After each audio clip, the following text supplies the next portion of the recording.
jërëjëf bi tey ak DJ Go ak Serigne Mansour bi nekk ci réalisation bi ci régie bi léegi nag mbokk yi dañuy def revue de presse ak docteur Babacar Niang moom ñoo koy def da dinaa libéré Saa Wolof mais docteur Babacar Niang ñoo koy def tey ñëw ci xëtu yéenekaay yi mbokk yi tey di samedi fukki fan ak ñaar ci weeru avril 2025 dimanche na altine ñi dem ci question de science mais dañuy ñëw ci xëtu yéenekaay yi dañuy ñëw ci direct news dañuy commencer le SYNPICS réclame sa libération immédiate mooy arrestation de Simon Faye la partie visible de l'Iceberg, livre rouge de la gestion autocratique de Macky Sall, les bonnes feuilles lues par Abdou Bara Dolly Mbacké moom la xëti yéenekaay direct news xëyee mbokk yi bu ñëwee rek mu ne j'ai dédié cet ouvrage qui sera présenté le 2 mai 2025 à toutes celles et ceux qui par leur sacrifice ont montré que la liberté et la justice ne sont pas des mots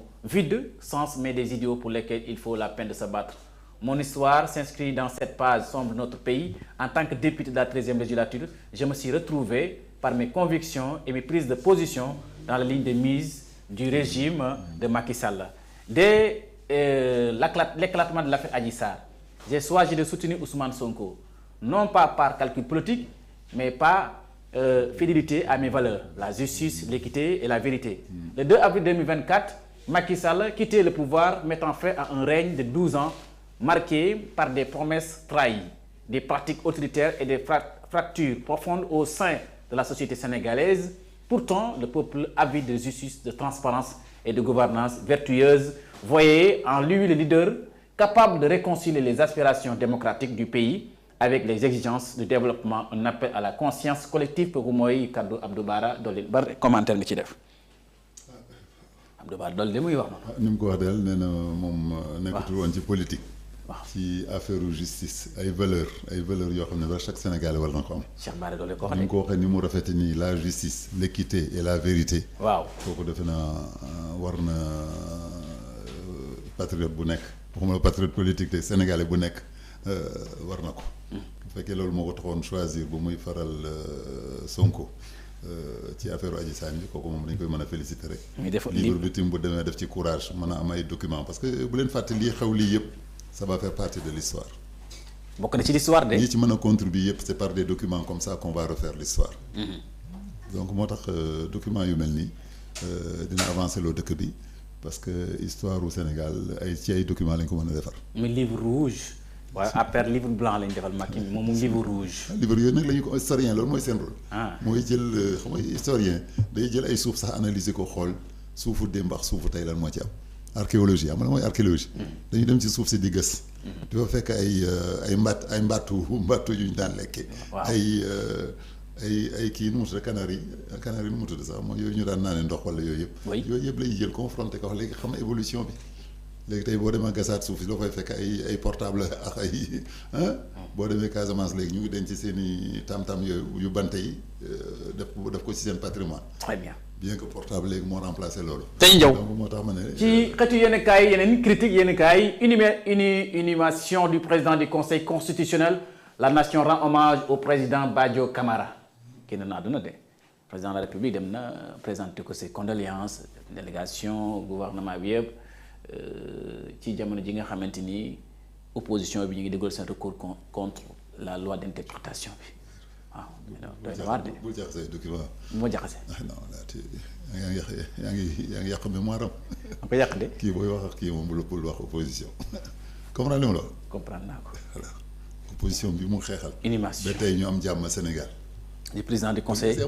conseil constitutionnel mu def tey jàmm am Mamadou Badio Camara bu ko tey jàmm du am Sénégal. Macky Sall ne ko dama bëgg reporter mu reporter. voilà kii dem kii bu ko tudd bay tuddaat opposition. tey tudd opposition mënuñu ànd. mënuñu ànd de. mënuñu ànd s'il te plaît dégg nga. ñi continuer. ñu koy ñaanal daal. oui c'est le président. j'espère que sunu nit ñi mën a jël exemple ci lii. ci moom exemple de courage nga teg yëpp de côté. sa famille sa am sa kii yëpp nga teg ko de côté. nga dawalal loo xam ne intérêt national la kii jàngat boobu la ñuy génn tey ci moom. jàngat boobu ngay génn ci moom. waaw sa garde à vue muy Simon Faye ba tey prolongé jusqu'au lundi. Simon ignorait l'existence même de la page incriminée. Simon placé à garde à vue ce jeudi pour diffusion de fausses nouvelles. Le chef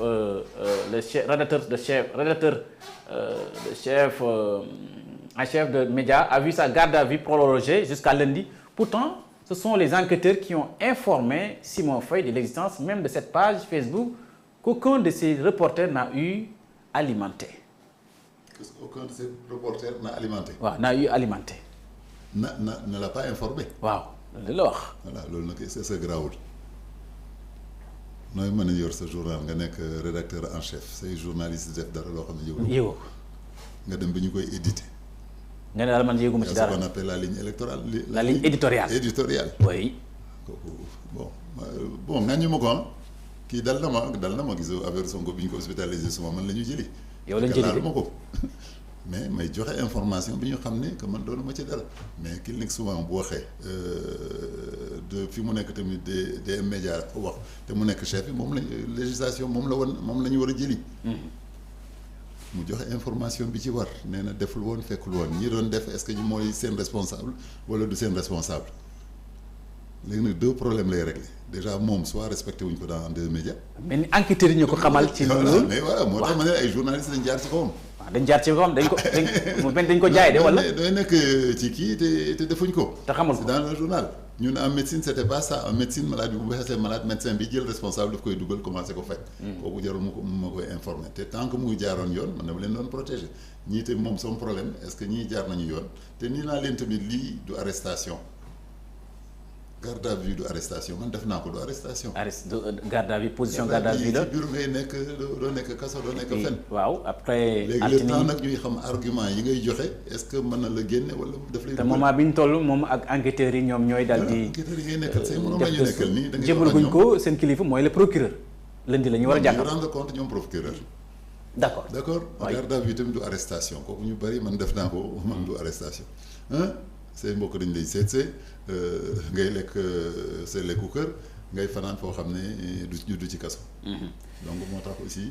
ñu ñëw ci laas yéenekaay emprunt obligataire par appel public à l'épargne le Sénégal 4 milliards 405 la def de waaw. donc c'est waa ji waxoon na ko. waaw.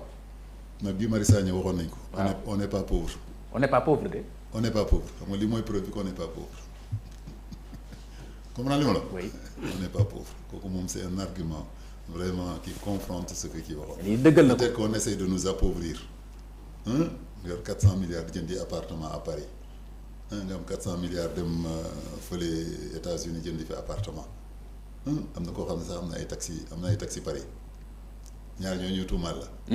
am na kenn ci am ay taxi Paris. am na taxi Paris de. ay taxi lay dawal Paris. donc gis nga non seulement muy jël xaalis yu Sénégal jaarul yoon mais dem di ko investir ci beneen dëkk alors que ñun ñu ngi nii ñii fi des ñi xam ne am nañu conscience am nañu patriotisme xam nañu ne bu Sénégal wootee ne dafa soxla xaalis ñun rek seet moom suñu bopp mën nañ ko génne donc moo tax maa ngi yaakaar que dans l'avenir ay FMI ay Banque mondiale ñi dem waratuñu lebal xaalis. ñi dem seen def seen kii bàyyi ñu ñun suñu indépendance. soxlatuñu leen. am suñu souveraineté économique. soxlatuñu leen loolu mooy li ñuy xaar tey bu ñu laajoon plus peut-être mën nañ ko am. alors ñu dem ci xeetu yéenekaay l'info division passivité et impuissance devant le régime l'opposition face à ces démons alors loolu doy na waar xam nga des fois dañuy boycotter dañuy gedd dañuy attaquer dañuy contre-attaquer. Karim Gueye la nekk opposition. ma ne Karim Gueye la nekk opposition. Karim PDS ci opposition bi lañ bokk di wala. PDS ci opposition bi la bokk. xanaa kay des fois day kii rek. yow de Khalifa Sall Macky Sall Amadou Ba Karim Meïssa Wade Thierno Alassane Sall ay parti wuute la. ok léegi li ma jaaxal. li ñuy dénoncer. waaw est-ce que daawuñu ko def ñoom. waaw loolu moom ci jaaxal li ñuy xatraayu est-ce que duñ ko doon def est-ce que ñoom daawuñu ko def. waaw loolu de léegi nag nee naa la tamit bu loi génnee ba nga xam ne yow sa kaw la nar a jëm dootoo mën a am jàmm boo mul jàmm nag il faut nga xataraayu xam nga xataraayu ci xataraayu la ñu nekk. ci xataraayu la ñu nekk de. voilà mais da nga gis ne alors que les thèmes de combat politique et démocratique ne manquent guère. l'opposition reste timorée face au régime qui déroule à sa guise. Amadou Ba un chef qui brille par sa prise de distance avec les autres opposants et sa complaisance politiquement injustifiée face au pouvoir ndaxte korité bi. ma complaisance. moom Amadou Ba ba ñu ko waxee. Amadou Ba demoon na ci kii bi défilé bi nee na nañ bàyyi ñuy liggéey. loolu rôle Sénégal bu nekk la sunu ancien président yëpp loolu la ñu def kii rek moom mosul def loolu. xam nga dama ñu amoon benn éthique morale d'un président bu génnee day bàyyi ñiy dawal moom la Senghor dem malheureusement France la dem toogi foofu kii si nu mu tudd sax Diouf président dem duggatu ci boo ko waxal ci affaire Sénégal sax dafa naa nangul wax Wade dem malheureusement continuer nag di jàppale doomam bi nga xam ne moo kii. oui mais ñii li ñu ñaanoon daal mooy ñii ñëpp ñu bàyyi ñiy dérouler bu fekkee population ñoo leen fi teg mais di jël ay menaces di xamba la ñuy wax de. di xamba ay choses yoo xam ne day jéem a tànqal gouvernement bi loolu vraiment c'est pas respecter les Sénégalais. c'est pas respecter Sénégalais. ñi continuer dem ci benn xëtu yenn kaay l'observateur fii rencontre avec la présidente de la CNDE président Amsatou Sow Sidibé l'entretien sur les droits humains les tensions récentes ont révélé un besoin de renforcer l'état de droit le respect des libertés fondamentales moom nommé nañ ko ñu ñëw ci ba tey ci l'observateur mbokk yi emprunt wax nañ emprunt obligatoire par appel public de 150 milliards les 405 milliards de prouesses du régime Diomaye Sonko ce n'est pas une première mais elle se démarque par son ampleur.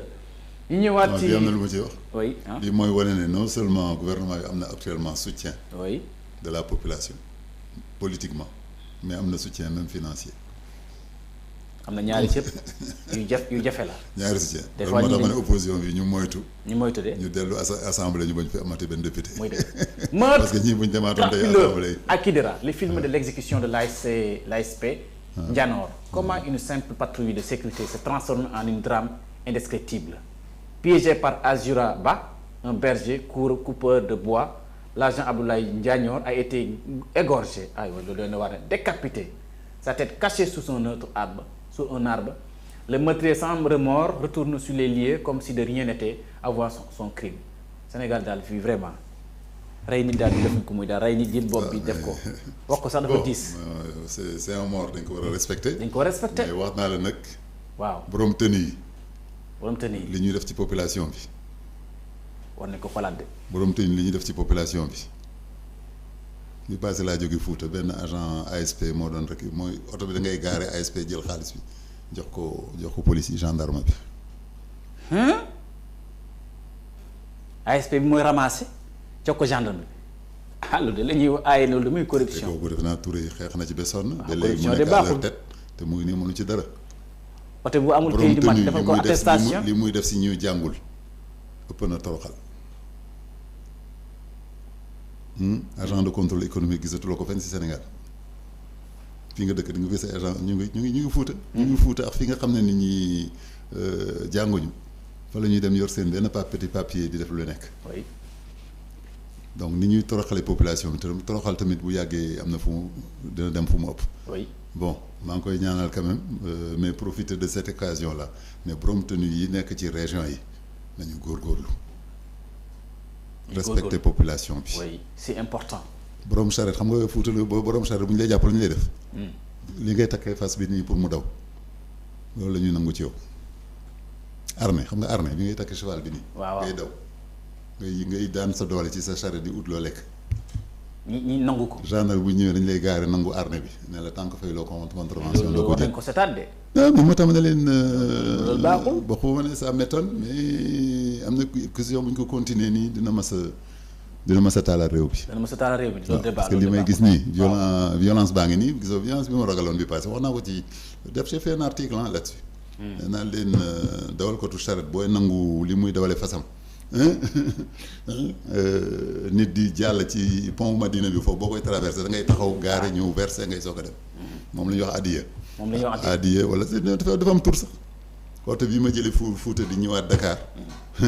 gendarme du ñu leen fekk si sax oto bi mooy gaare taxaw dem joxe addiya continuer. dem joxe addiya continuer. te dégg naa boo ko defulee ñu toroxal la. projet énergétique national la centrale Waaye au cœur des enjeux. Pape Toby Gueye, DG de la Sénélec, nous avons besoin de cette centrale d'ici au mois de juin. Les tests réussis de la journée d'hier, vendredi, la participation de la centrale à la réduction du coût de l'électricité et l'impact significatif sur la croissance économique du pays. C'est la première fois que des investisseurs nationaux développent une centrale thermique de cette envergure de sa conception jusqu'à son exploitation. wax na lu rafet. waaw wax na lu rafet. wax na lu rafet mais am na lu mu fàtte. waaw mooy lan. borom centrale bi. waaw kii ko initié fu mu nekk léegi. moom ma jaaxal. am na ku ñu si tëj de. mooy saar bi dañoo xaw ma saar yi daal ah. kooku dèjà bu ñu ko tëjee. waaw te centrale bi. centrale bi xam naa ko. Samuel Sarr. centrale bi tëj nañ ko ñaari yoon balaa muy pare. déedéet kay. c'est affaire ñu blague rek tëj nañ ko ñaari yoon ñi ko doon defar ñibbi seen dëkk. centrale bi nii. centrale bi nekk mooy bi nekk fii Cap des Biches. waaw xam nga bu baax ba. tëj nañ ko ñaari yoon ci affaire ñu blague rek. ça va de moom mu ngi ko téye ba léegi. ñu ngi ko téye xaw ma ndax liggéey centrale bi ci la bokkal de. waaw mais moo tax ma ne la pourcentage bi nekk Sénégal sur la population dafa rëy kenn mën a toog bloqué dara pour que ñëpp torox. centrale bi nag yaakaar bi ñu si yaakaar yëpp la wax. waaw te bul fàtte tamit pétrole gaz bi war a dem fii xam nga fu muy jógee. waaw gaz bi war a dem centrale fu muy jógee. fu muy jógee. Mauritanie gii yi nga xamante ni boo dawee sa dem fa yegg fa. waaw fa la war a jógee mais ñëwagul de. foo la war a jógee. fa la war a jógee am na coow bu ñu nee sax bu ñu nar a boole xel Mauritanie sax parce que nee nañu am na ku jaayoon wàllam. wàllu Sénégal am na ku ko jaayoon. waaw. léegi ñii ñëw léegi bëgg réclamer seen wàll pour def benn tuyau sax dañu war a def xam gaz tamit da ko transporter. waaw am na benn pipeline bu ñu waroon def bu ñu war a jógee Mauritanie jaar Saint-Louis ñëw ci centrale bi. d'accord pipeline boobu defe naa ñu ngi soo commencé def plan yi. parce que kenn prévoir ko moo tax tamit journalistes yi bu ñuy wax ay sujet nañ bu ñu wane. nañ dem di gëstu ji. nañ boole ñaar yi. waaw parce que yëpp article mënu la am ay avantage rek. waaw yi li nga wax lu am solo la. arrestation mooy le quotidien xëy na yéen a kaay le quotidien arrestation du rédacteur en chef de Sen TV Zik FM mauvaise bac pour Simone Faye en garde à vue à la brigade des affaires générales il sera déféré lundi loolu la xëy na yéen a kaay le quotidien xëyee dañuy continuer ci beneen xëy na yéen a kaay. bu ñu déféré tamit ne population yu bari def attention. oui si. bu ñu nee déféré ça va pas tirer léegi. non waa déféré mooy day wuy ji procureur. voilà il va y avoir une décision. procureur avec éléments yi mu yor yëpp lay toog. mu dal di ko entendre. wax la ndax def nga jalgati nga wala jalgatiwul. déféré bi c'est une occasion pour quelqu'un ku ñu. maanaam enquêteurs yi suñu la jébbalee procureur on parle pas de déféré wala. léegi nag décision moo ci loolu moo ñooy déféré. waaw mooy déféré mais bu bari ñu dañuy déféré tëj nañ la. d'accord au contraire foofu mën nga fa jógee dem ñibbi sa. lu am solo la. Le Sénégal lève un emprunt obligatoire de 405 milliards francs CFA un succès au-delà des attentes mooy xëy na yéen a kaay Le Soleil moo ko xëyee Cheikh Diba ministre des finances et du budget moom moo dal di nekk nii mbégte ak boo xoolee dafa toog pour mbég Cheikh Diba kontaan na de. kontaan nañu kay. kontaan nañu ñun ñëpp kontaan nañu. ñun ñëpp kontaan nañu. waaw moom ñi nga xamante ni moom. vraiment moom lañ dal di dénk kopparu suñu réew loolu it c'est pas du yomb. Pèlerinage 2025 à la Mecque. Les 11 directives du Premier ministre pour un bon déroulement du Hajj donc Premier ministre yéen a taxawaay ci aju mën na yaakaar ne aj yi ren dana xumba dana dagal du am benn jafe-jafe. mais aji man li ma si jaaxal mooy. ni ñu déresponsabiliser Sénégalais yi. c'est-à-dire. booy dem Touba kan moo lay groupé. ku dem. booy dem Touba. waaw organiser sa bopp. waaw sa daayira organiser sa bopp. ut avion ut kaaram dem. waaw booy dem Touba ñu bàyyi Sénégalais yi ñu régler seen aj. état bàyyi si loxoom maanaam état bàyyi si loxoom loolu dana jaxasoo di. au contraire depuis état bi ci nekk la gën a cher. boo ko bàyyi privé est-ce que duñu def naka sud noonu. privé yi nga bàyyi la ñuy organiser nit ñi di dem. boo yoree sa xaalis. waaw compagnie d'avion bu ne la 50 000 nga wuti beneen compagnie d'avion bu la defal 30 000. man loolu moo si jaaxal loolu c'est dañu irresponsabiliser pèlerins yi. ñu responsabiliser la. irresponsabiliser pèlerins yi. te dañ leen war a bàyyi ñu jox leen seen responsabilité. comme jox naa la exemple rek nooy demee Touba nooy demee Tivaouane. waaye du bokkul de. puis on parle de millions. on parle de millions francs CFA. bu jógee ci kan. jógee ci askan bi. état bi moo koy joxe wala ñu koy génne seen bopp bëgg a dem. waaw si 400 milliards yi 400 milliards yi gars yi cotisé nii rek ba jox ko état bi rek moo lay wax ne que Sénégal yi sont capables de faire leur pèlerin. sans l'État. d'accord ñu continuer xëy na yéen a kaay les Échos appel public à l'épargne wax nañ ko léegi le Sénégal mobilise 3 fois plus que ku mën a def li mënoo yóbbu sa boobu mag. waaw lii de vraiment loolu. waaye population buy dimbale état bi ba état bi taxaw. état bi nu muy mën a wax ne maa la gën a xam. fii bi ñëwee Simon Faye déféré lundi garde à vue à la surprise générale il est poursuivi pour division de fausses nouvelles. Le site Zik FM officiel n'est même pas connu de Simon et du groupe. Le SYNPICS dénonce une atteinte à la liberté de la presse. Gëm Sa Bopp dénonce une manœuvre d'intimidation contre Bougane. kon daal ñoom loolu lañ fi ne. amul yenn journalistes yi ñu defee woon temps yi. non compromis bi ñu mën a def gaaw rek. Bougane déggul ak gouvernement bi téye nañu benn journaliste am rek. lii de foog naa politique la wala Gëm Sa Bopp. ça devient lii mooy taskatu xibaar yi politique. syndicat taskatu xibaar yi. c'est une affaire politique te man sunu Gëm Sa Bopp si syndicat bi la waroon dem gën ko jàppale ñu xam côté syndicat ndax nañu mais bu génnee côté bi ça veut dire que. ñu ngi siy dolli kii wax ci côté bi moom wax ci côté bi waaw. te mbokk ñi continuer yéen kaay Libération xëti yéen kaay Libération surpris en flagrant délit dans un enclos et mis à la disposition du commissariat de l'unité 15 des Parcelles Assainies foofu la xewee MN Ndiaye s'accouplait avec des moutons âgé de 23 ans marié et père de 2 enfants le mis en cause surpris en plein avec loolu doy na waar avec une brebis lii feebar la. feebar la. dañ koy jàng en médecine. dañ koy feebar la. dañ koy dem ci mala yi. dañ koy faj waaw. ñu dem ci mala yi. waaye loolu doy na waar de. am na titre en médecine dañ koy jàng en médecine. am na bu gën a garaaw sax am na ñuy tëddax ñu dee. non nit li am ci nit dafa doy waar de. je te jure il faut que booy jàng médecine nag des fois doo ko gëmee sax. de temps en temps nga gis ci ay cas nga mën a xam ne am na. nga gis. F Ndaw il était torse nu dès qu'il m'a vu il a ramassé ses habits et a tenté de s'enfuir en escaladant le mur il a s'accouplé avec les bêtes les mises en cause déférées hier pour outrage public aux bonnes mœurs je ne me rappelle plus de rien j'ai commis de tels actes parce que j'ai voilà nekk yoo xamante ni. fàtte au médecin psychiatre bi. mais dossier bi bu ñu koy traité police nañu au médecin psychiatre mu dimbali ko. D'accord. L'ortis multiplie les arrestations. waaw nañ la wax nag li ñuy jàpp fu ñu koy dugal. ancien piste dégg nga li mu la wax. waaw li ñuy jàpp fan lañ koy dugal. fu ñu koy dugal laaj naa la ko. am na coow bu fi amoon de. li ñuy jàpp de posé na problème bu ñu koy lakk am na problème xam nga dañ koy lakk. bu ñu koy lakk ci kanam xaw ma kan lañ koy peser. am na ñu fi jàppoon il y a pas longtemps ñu jàpp tant de kilos ñu ñëw fekkaatuñ fa kilos yi fa nekkoon côté boobu laa wax ñi fa nekkaat tey ancien piste de l'aéroport Alimata Diallo qui avait repris le trafic de son mari envoyé en prison tombe axe Dakar Banjul le marabout gambien Mohamadou Touraï au sommet d'une vaste filière arrêtée avec ses revendeurs Almadi Yoff Virage un ancien étudiant de la faculté de droit de l'UCAD et un Sénégalo-Ivoirien dans les filets de la division opérationnelle. D'autres arrestations et saisies réalisées par le BRS à Kaolack, Gossas, Sédhiou, Louga àll doy na waar. ma fàttali la. sunu ambulance dañ koy utiliser pour lii. li doy na waar nañ ko. da nga fàtte ambulance bi ñu jàppoon te mu sol drogue. waaw léegi amul lu ñu dul utiliser. drogue moom dafa toll foo xamee ne. vraiment amul fu mu infiltré wul. amul kuñ ci mënul fekk. am na ay kaawu borom tenue yi ci nekk am na vraiment doy na waar. li quotidien xëti yéen kaay li quotidien succès de l'emprunt obligataire émis par l'État loolu ñëw nañ ci bon le Sénégal pas si mal en point et ñu fi jëm 405 milliards francs levés avant la date de limite pour un objectif de 150 milliards une forte adhésion des investisseurs Pape Malick Ndour ancien ministre cela confirme que le marché fait encore confiance aux pays soi-disant en ruine. ngi gaarawaale. Le pays n'est pas bon le pays a été trompé on lui a volé de l'argent. Pape Malick Ndour.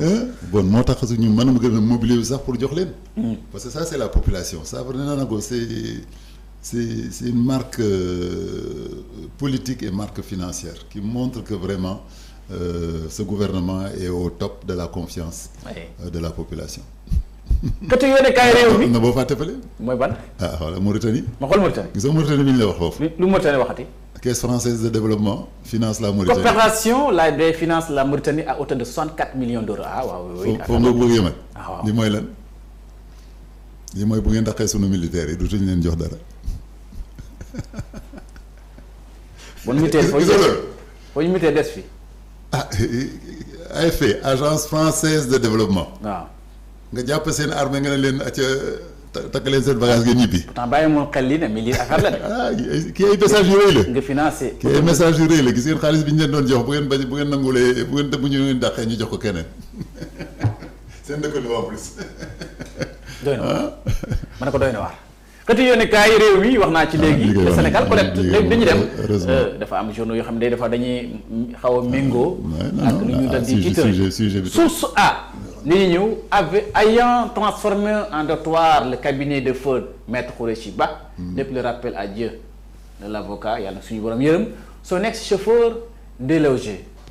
Suite au décès de maître Khoureyssi Ba, son cabinet était transformé en lieu de doctorat par son dernier chauffeur. Pire, le monsieur avait refusé de reconnaître la légitimité aux héritiers de l'avocat qui avait même menacé de changer les cellules. Il a fallu l'intervention de Batounier pour qu'il accepte de libérer les lieux. Loolu am na ci lu jar loolu yéen ñi jaru ko voilà. L'ultime hommage du président Bassirou Diomaye Diakhar Faye et l'ancien président Moustapha Niasse au président du Conseil constitutionnel. Des mots très forts, le chef de l'État au fond de ma pensée, les fortes recommandations qui furent celles de Mamadou Badio Camara sur les difficultés inhérentes de l'exercice du pouvoir. Nous garderons de vous l'image d'un magistrat rigoureux, compétent, humble et à la parole mesurée. Durant votre carrière, vous avez su susciter le respect et l'admiration. Moustapha Niasse mooy wax quand j'étais malade entre février et mars, il était à Genève à cause d'une maladie aussi. Nous sommes rentrés presque en même temps. Nous nous voyons régulièrement, presque 2 fois par mois. Je lui faisais une confiance totale. J'ai perdu un frère. waaw. deux choses mooy li ma la wax rek respect bi rek déjà mais li ci gën a doy waar mooy ñi laan doon jéem a def loolu bon tey buñ koy. séedéer buñ koy séedéer. xam nga ñu waroon def loolu bon. ah waaw ñoom dañoo doon benn bokk yaakaar. am na kañ ko si seede tey. def waaw ba pare nag def seen dialogue national ne def seen assemblée nationale nañ pousse élection yi Mamadou Badio Camara ne leen déedéet. dafa anticonstitutionnel. waaw Sud Quotidien gestion de l'hivernage 2025 le Sénégal prend les devants te année bi nag moom sa nawet la waaw monsieur le ministre moom Cheikh Tidiane Dièye waaw bii moom maa ngi leen laaj 8 milliards yi ñu defoon ci inondation ba léegi bii moom du leen bii seen nawet la ngeen bilan non balaa ñuy wax bi nañu wax 8 milliards yi ñu dugal ci inondation yi récemment ci fu ñu yóbbu ci Bakel voilà laaj ñaan naa leen ko de journaliste yi waaw Bakel bu fekkee ñi ñuy jàllal ba may leen accréditation. waaw bu fekkee amuñu benn risque ci ñoom. ñu dem gëstu seet ne 8 milliards yegg na fa. ñu dem gëstu ko bu baax. waaw loolu dégg kii ne waaye nag gestion de l'hivernage ren bi moom nawet bi ñu jëm nii ñu ngi ci mois de avril mai juin juillet. ñun am médecin dañuy wax antécédent. antécédent. mooy antécédent li nga def démb mooy wax tey li ngay def suba ndax nar na baax warul baax. waaw mooy dëgg. waaw mu jël na leen daal dans les difficultés. Cheikh Tidiane Dièye daan na ne. nawet boo xam ne jël na Sénégal prend les devants malgré la situation économique. et financière ñu mën a génn 8 milliards. waaw yow bu ko Tamba nañu wax 8 milliards yooyu journaliste bu ñu si mën a dimbale. dañ ci gëstu. waaw wala bu ñu xaar nag. invité journaliste xaar Cour des comptes. waaw Cour des comptes li mu leen reproché mooy dañuy liggéey mais seen liggéey c'est presque après la mort. c'est après la mort de. la wax ci Covid bi. waaw ñoom dañuy bi ma leen wax attention nit ñaa ngi dee. Cour des comptes dañu toog 3 mois muy liggéey de. ñu ne ma docteur nekkati Cour des comptes validé na li nga doon wax mais au bout de combien de temps au bout de 2 ans. dañuy xaar ba ba lii que sàccee nañu bagage yi. waaw sàcc nañ ko rawale nañ ko bëggoon nañ ma ci tëj. consommé nañ ci. waaw mooy il faut ñu am un bureau des urgences des dossiers d'urgence au niveau du compte. di anticiper de la Cour des comptes mais bu ñu xaaree ba affaire yi jàll ñu koy soog a wax. l'histoire des prêts cachés tamit. waaw war nañ xoolaale fu ñu nekkoon. waaw fu ñu nekkoon bii xaalis bu day noonu. di réer ci biir Sénégal. en réunion du comité national de gestion des inondations muy CNJ tenu hier démb loon vendredi 11 avril le ministre de l'hydraulique et de l'assainissement Dr Cheikh Tidiane Dièye annonce des innovations majeures pour une meilleure prévention et gestion des inondations d'hivernage 2025 man mbokki da ngeen jàpp na rek ren moom vraiment Cheikh Tidiane monsieur le ministre ren moom sa nawet la waaw loolu moom ñi teel ko xamal xëtu yéen kaay la tribune mooy journalu Simon Faye bi moom damay wax accusation non fondée. non li nekk ci ginnaaw non c'est pas sujet bi moo accusation non fondée l'enquête de la DIC innocente Simon Faye. waaw loolu la wax. non sa garde à vue sujet bi moo intéressant. est prolongée mais les éléments à la disposition de la division des investigations criminelles discipulent dégg nga clairement le rédacteur en chef. Ah bon? Bien sûr. D'ailleurs, ce sont les policiers qui l'ont appris l'existence de cette page Facebook du nom de Zik FM. Aucun journaliste sous sa responsabilité n'a eu à écrire sur cette page Facebook. Le SYNPICS dénonce avec rigueur son arrestation. Cette pratique rappelle les dernières années. Sur le mooy li nga xamante moo nekk seen communiqué bi. C'est une enquête. Puis si la vérité est là, il va sortir. Deuxième chose nag mooy le côté politique qui était derrière cette information qui est très sérieuse et très grave. bu ñu ne la dëkk bu mës a am guerre civile. waaw dëkk boo xam ne waa France ñoo leen di jàppale bay dugg ci biir néegu président. waaw di ko summi di ko génne. À un moment boo xam ne Sénégal tamit mu ngi ci presque sur la même pente. du xuloo avec la France. donc moo tax sensibilité information boobu. moo gën a gaaw Alioune Tine déplore la méthode il faut éviter de faire de la division des investigations criminelles la police des idées Alioune Tine ngi waxati de gëm sa bopp dénonce une manœuvre intimidation visant directement Bougane Gueye maanaam moom loolu daal la. peut-être wax nañ ko politique ou investigation. voilà donc mbokk yi li ñu leen indiloon ci vraiment ci xeetu yenn kaay mooy. Revue de presse bi mu bokk ak sama docteur Babacar Niang di ko gërëm vraiment bàyyi la nga joxe sa kàddu gu mujj parce que mbégte laa mun di yow dal la ci émission fajo. jërëjëf encore sama doom baay. sama doom baay nga de.